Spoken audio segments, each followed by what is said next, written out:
Hello and welcome to today's session in the Get Unstuck series with myself, Sarah Archer. I have to apologise if I'm a bit croaky today. I'm just getting over that horrible summer flu that's been doing the rounds, so please do bear with me. So the Get Unstuck series, if you haven't joined me before, it's all about 15 minutes of information, inspiration, motivation, tools, techniques, just things to kickstart your career thinking or your leadership thinking. Having been a senior leader myself, I was an HR director, I know it's really hard to find the time in your working week to think about some of the things around your own development or where your career's going. So I just wanted to create these little windows of opportunity for you to engage with some career thinking. I've been doing these lives now for over a couple of years. So if there's anything you want to, catch up with, they're all in the events section of my LinkedIn profile, or you can find a lot of the topics covered on my podcast, Unstuck and Unstoppable, and I will put a link in the comments after the session. So if you're here with me live, do say hi. It's always great to know that somebody is watching with me, although I know a lot of people catch up on replay later. And if you've got questions or comments about today's topic, then please do pop them into the comments and I'll answer as we're going along. We'll come back to them later. So today we're talking about how to delegate more effectively as a leader. And I know from clients I've worked with and also from my own experience as a senior leader, this is something I always struggled with, and I know a lot of my clients struggle with it too, for a whole variety of reasons. So I thought it would be a good topic just to kind of run through what can kind of get in the way of stopping us delegating, and why it's really important that we do delegate, what's going to be the benefits of us doing it, and just throw in a couple of techniques to remind you if it's something that you are struggling with right now. And obviously, if you've got ideas to share, then please do let me know that. If this is something that is, a burning area for you, please just pop a yes in the comments. That would be great to know that this is something you find difficult too. So the things that kind of are common to why leaders find it hard or difficult is that kind of fear that it won't be done correctly, that it won't be done to the standard that you want it doing to. And I think if you've got perfectionist tendencies, this can be something really challenging for you. And in fact, a client I worked with a few years ago really struggled with delegation because they had perfectionist tendencies, and we had to do a lot of mindset work for them to get to the point where they could identify areas that they could delegate to their team. Now, I've done a live on perfectionism, and I've done a podcast episode on perfectionism, which I will link in the notes in the comments. So if you want to catch up on that, because obviously that's another topic in its own right, but it certainly kind of triggers for us, are my team going to be able to deliver this to the standard that I would do it to? So that can be definitely one thing that can get in the way. Also feeling like you don't have the time to explain what you need, to train that person to do what you need to do. I think that was always my biggest thing, is I was so busy, just felt like I didn't have the time to spend to get that person to where they needed to be to do what I needed them to do. And also that can be that guilt about burdening your team. Your team's already super busy, how can I give them something else to do? And that kind of belief that delegation means loss of control. Particularly if you're a newly appointed leader, that can be one of the most challenging things. Like, I can't keep, control of everything if I'm delegating left, right, and centre. So it's useful to think, what's your blocks? What is it that gets in the way for you? Maybe you're generally good at delegating, but there are certain things you just find it really hard to, or maybe you just find delegation, the whole piece of it, really challenging. So what stops you from delegating? Is it a time thing? Is it feeling like the team's already got too much to do? Is it worrying that you won't have, they won't deliver to the same standard that you would? Is it feeling that loss of control? Is it something else? So just have a think about what is it that for you gets in the way. I know sometimes clients have said to me, well, I just feel like it's quicker if I do it myself. which in the short term it might be, but obviously in the longer term, then it's going to have a cost to it. Because obviously if you're not delegating, then there are some real costs to not delegating your team and your department. So first one obviously is burnout. So your burnout, because if you're not delegating, then your workload is going to be super, super high, and that's not going to be sustainable. Then there's the issue of bottlenecks. So if you're not delegating, then you're going to be creating bottlenecks in the team, which is going to create bottlenecks in the organisation, and that's not going to do the reputation of your team, department, or you any good at all. There's also the missed opportunity to grow your team's capability, because if you're not delegating, they're not going to get the chance to take on new areas of work, new skills, build capability. And fourthly, there is the chance that you're not going to be seen as strategic enough, because you're getting pulled into the weeds of operational work potentially. So I had a client who, she was a financial controller, she was in a new role, she was hoping to be CFO designate, because that was a real option for her. And what she started to notice is that she was getting a lot of requests in from the C-suite for information, for advice. And she knew she could respond really quickly. She could turn those information requests around really, really quickly and give the C-suite what they needed really effectively and efficiently. But what she was starting to notice was happening is that they were starting to see her as an operational expert, because a lot of that information they were requesting was operational information around finances. And they weren't seeing her as a strategic partner, which is obviously what she wanted them to see her as, because she wanted to be CFO designate. And so she recognised she had to delegate those pieces of information requests to her team. And even though it meant the team might take longer to respond to the C-suite, it was really important that the C-suite started to see her team as the place to go for those operational pieces of information or advice. And what she was doing was building the capability of her team to be able to manage those requests effectively.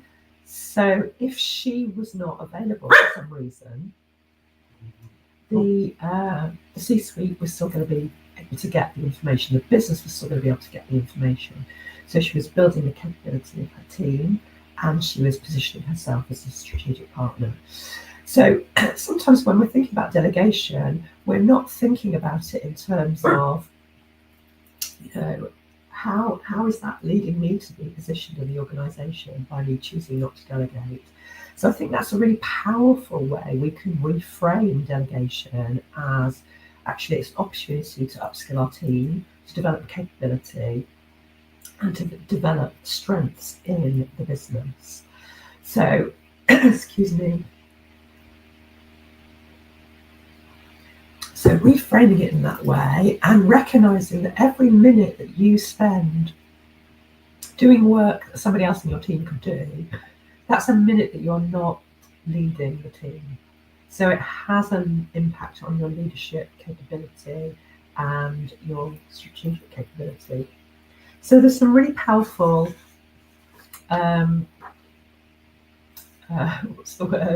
Some really powerful reasons, I struggle with that, reasons why you should be able to delegate more effectively as a leader. And thinking about it, it's not just taking something off your plate, it's actually putting something in, some development opportunity in someone else's pathway. And if you think back to your own growth and your development as a leader, there will be moments where your boss gave you a piece of work that really enabled you to upscale or to develop capability or to have exposure that enabled your growth and your development. And that's what you want to be thinking about in terms of your delegation as well. So then we can think about 3 different types of delegation that we have. So we've got dumping, delegating, and developing. So it's worth just thinking about, what's my current delegation style? Am I dumping, delegating, or developing, or am I doing a combination of the 3? So dumping, and we will all have done it, and sometimes it's necessary, is just where you are offloading tasks without necessarily giving lots of support and direction and clarity. You're just like, I need it tomorrow and I need it in this way.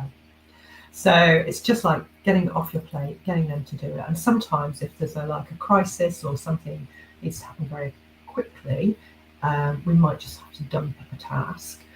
But we don't want dumping to be our default style, because if you're dumping a lot, it means your team's going to be overwhelmed and they're not going to have clarity about what they're doing, where they're going. It's not going to be a great experience for them. So it's not a long-term delegation strategy we want to use. Now, delegating, obviously, that's doing it well. So it's assigning clear tasks with support, with authority, with resources, with clear decision making, and with feedback. So that's where we are, clearly delegating to somebody who's got the capability, and we're giving them a piece of work we know they can do, but we're being really clear about what's involved, what the support is. And then obviously developing is where we're delegating with the goal of stretching and growing somebody else. So it's good to kind of be thinking, maybe all my delegating is developing, actually, and maybe I need to rethink that, and actually some of it just has to be delegating, because not everything can be a development opportunity. But if you've got no developing going on, you're just delegating, it's also thinking about, okay, now I need to be upskilling or developing the capability of my team and my department. So when you are delegating, you can just ask yourself a question of, what does success look like for this task? How am I setting them up to succeed? So to check whether you're dumping or delegating, it's thinking, am I setting them up to succeed?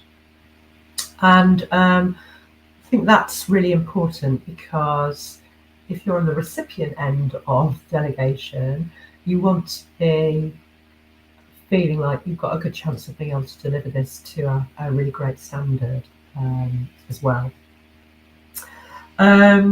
So just reminding you of my client I mentioned earlier, who is the finance controller. Her delegation to her team of those requests enabled her to really develop the capability of her finance team, and it was a good move for both the business but also for her team, who could obviously then take on more interesting work and have the exposure to the C-suite that they hadn't had before. So it's definitely kind of win-win. So then let's think about your approach to delegation, and this is a very simple technique which you probably are already using, but just good for a reminder. So 4-step approach. So be clear about the task, what success looks like, as I mentioned just now. Setting boundaries. So what are the deadlines? What's the decision-making authority? What are the resources that are needed? Check understanding. So making sure there's no assumptions going on either side about what's expected or not. And following up, but not micromanaging. So creating that space for autonomy, but recognizing that you might be triggered by the fact you're letting go. And so building in enough kind of follow-ups or check-ins for you to feel okay about it. So if you need to know on a daily basis what the progress is, or a weekly basis, or a monthly basis, depending on what it is you delegated, being okay with that, because you need to know what the progress is so that you can manage any pitfalls, any problems that might be occurring before they become insurmountable. So excuse me, it seems to blow my nose. So then just some tools to help you think about what you could delegate, because sometimes this can be the hard bit, isn't it? Well, what can I give some of my team to do, particularly when you're super busy and you don't have the kind of time to almost put your head above the parapet. I've got 3 tools that you could try out, which you might know already. So the first one is the start, stop, delegate method, and it's 3 simple questions. What should I start doing? I'm not doing now. What can I stop doing? What must I delegate to free up time for strategic work? So that's a very simple approach to take that could help you generate answers around what you could delegate. The second is the Eisenhower matrix, which you may be familiar with. I'll put a link to it in the notes, in the comments. And this is a urgent and important matrix. Again, very simple. So it's a 2 by 2 grid, and you've got 4 quadrants. So the first quadrant is do it now. So that's urgent and important. Your second quadrant is schedule it. So that's not urgent, but important. Your third quadrant is delegate it, which is urgent, but not important. And your fourth quadrant is delete it, not urgent and not important. Now, obviously, if everything's showing up in quadrant 1, you've got a problem and you're going to need to rethink about the urgency of everything. But it's a useful framework to help you think through what you can actually delegate to some of your team, potentially.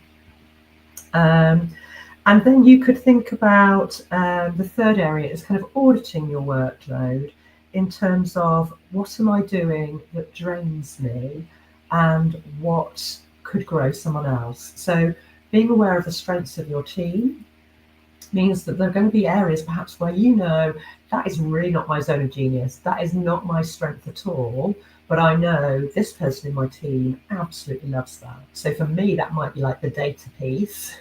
I find that quite draining. But if I had a team member that I knew absolutely loved the data, then obviously it's a bit of a no-brainer, isn't it, to delegate those elements to that person who would just probably whiz through it really quickly rather than it take me days to get to where I needed to be on it. So just doing that kind of audit about, what gives me energy and I want to work on, what drains me, what could I match with a team member's strength that's also going to give them something interesting to work on.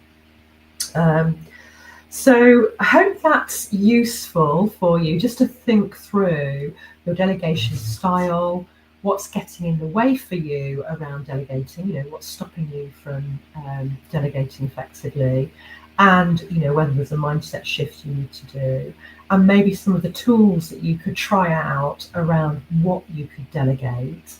And recognizing that a lot of this already, but sometimes it's just creating a little bit of space just to think through what's going on for me at the moment in terms of delegation. How could I upskill myself and also build capability for my team?